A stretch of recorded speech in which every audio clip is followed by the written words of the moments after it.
Praise the lord అందరికీ. ఈ దినం దేవుని వాగ్దానము జెఫన్యా గ్రంథము 3వ అధ్యాయము 13వ వచనంలో మనం చూసుకుంటే గనుక, ఇజ్రాయేలీలలో మిగిలిన వారు పాపము చేయరు, అబద్ధమాడరు, కపటములాడు నాలుక వారి నోట ఉండదు. వారు ఎవరి భయము లేకుండా విశ్రాంతి గల వారై అన్నపానములు పుచ్చుకొందురు. హల్లెలూయా.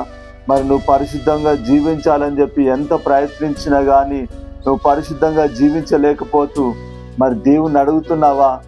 మరి సామర్థ్యము కొరకు పరిశుద్ధంగా జీవించడానికి మరి సామర్థ్యం ఇమ్మని దేవుణ్ణి అడుగుతున్నావా?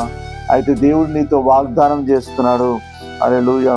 మరి అబద్ధమాడరు, పాపము చేయరు, అబద్ధమాడరు, కపటములాడు నాలుక మరి వారి నోట ఉండదని చెప్పి దేవుడు వాగ్దానం చేస్తున్నాడు.